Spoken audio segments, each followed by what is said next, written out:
$2 million monthly. That's what it costs to keep California's fuel flowing. The operator couldn't afford it anymore, so they shut down the entire 300-mile system without warning. Royal Dutch Shell arrived on California soil in 1913 and constructed the Martinez facility just 2 years afterward. This became the nation's inaugural processing plant, capable of running without interruption, handling 20,000 barrels daily. Traditional plants during that era required shutdowns between production cycles. Shell cracked the code on maintaining continuous flow.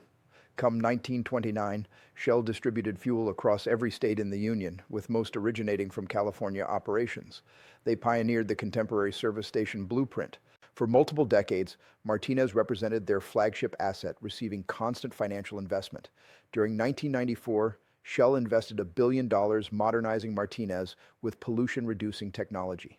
The facility achieved distinction as among America's most advanced, registering 16.1 on the Nelson Complexity Index, whereas typical facilities score 5 through 10.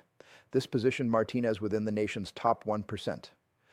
Shell employed personnel who dedicated complete careers mastering this particular facility's intricacies. During mechanical failures, which inevitably occur at processing plants, these individuals possessed exact knowledge for resolution. However, California continuously imposed additional requirements, fresh emission standards, updated safety protocols, expanded documentation obligations.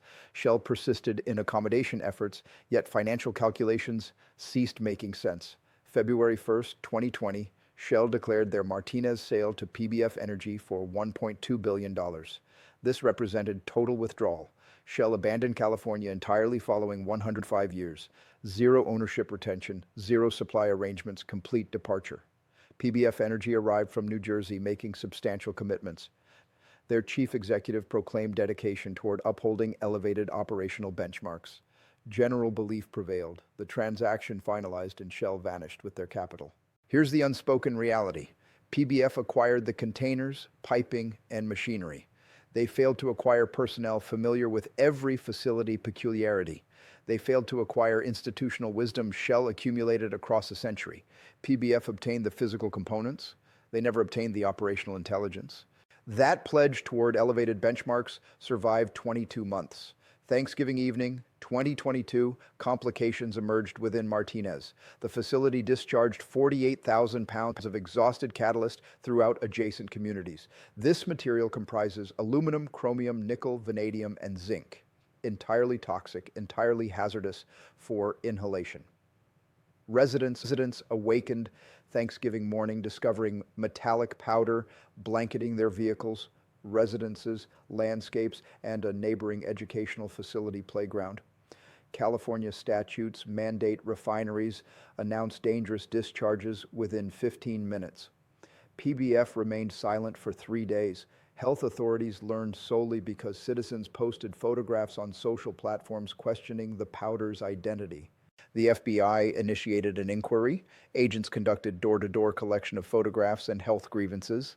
Investigators discovered Shell had previously examined this precise situation and installed protective measures. PBF disregarded those protections. During Thanksgiving evening, PBF operated the complete unit with minimal personnel because operators claimed the holiday. When challenged, PBF termed this standard staffing. Investigators rejected that characterization. The Thanksgiving catastrophe marked merely the commencement. July 2023, PBF discharged petroleum coke powder during standard operations. Dark residue blanketed communities. October 2023, another coke powder discharge. December 2023, a sulfur dioxide discharge residents detected miles distant. The Bay Area Air Quality Management District levied 173 violations against PBF across 4 years. That exceeds Shell's total across decades. Then arrived February 1st, 2025, precisely 5 years following PBF's acquisition. 2 temporary workers from Texas performed standard maintenance. They accessed the incorrect valve. 7,140 gallons of hydrocarbons escaped and ignited. The facility burned 3 consecutive days. Benzene, hydrogen sulfide, sulfur dioxide, and xylene contaminated the atmosphere. All induced cancer and respiratory illness. 6 personnel sustained injuries. Thousands of citizens received instructions remaining indoors with sealed windows. Emergency responders appeared within 14 minutes, then remained outside 2 hours, unable to reach anyone inside the facility. Communication devices operated on mismatched frequencies. Nobody supervised the temporary workers. Personnel failed comprehending the machinery they controlled. Shell previously maintained specialized teams for precisely this emergency category.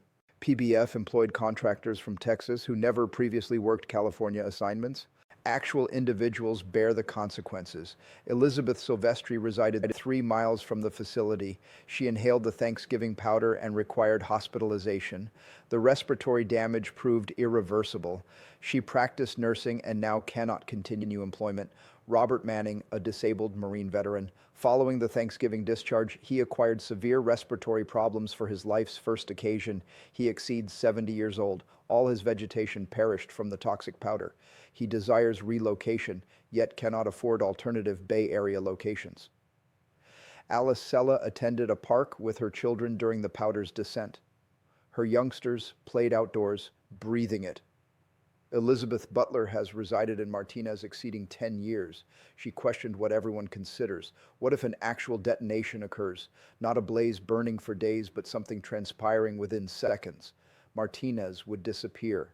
Shell isn't the sole company that withdrew. Chevron departed California following 145 years and relocated to Houston. Marathon terminated their Martinez facility entirely. Exxon transferred the Torrance facility. Phillips 66 closes December 31st, 2025. Valero closes January 2026. California possessed 40 refineries during 1983. Presently, 13 exist. Come 2026, 7 will remain. Following all terminations, 3 corporations will dominate 90% of California's fuel. That's not a marketplace. That's a monopoly. California created this situation independently. Requirements became so severe that exclusively California facilities can produce California fuel. You cannot transport it from Texas. You cannot pipeline it from alternate states. Imports from Asia require 3 weeks via vessel. When a California facility experiences problems, zero backup exists. The California Energy Commission acknowledged the dilemma. They stated refineries terminate because they're not cost competitive. Translation: California rendered profit impossible. Therefore, intelligent corporations departed. Currently, California desires subsidizing refineries to maintain operations. They're discussing state-controlled refineries, tax incentives, regulatory flexibility, excessively delayed. Chevron departed, Shell departed, Valero's departing, Phillips 66 finished. The proficiency those corporations possessed never returns. Shell executed this flawlessly. They invested decades transforming Martinez into among America's finest refineries. Then they observed California becoming increasingly antagonistic toward their enterprise annually. They calculated projections and recognized the trajectory.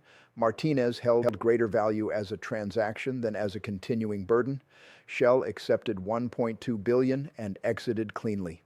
Zero accountability, zero legal actions, zero FBI inquiries. PBF paid $960 million plus stockpile.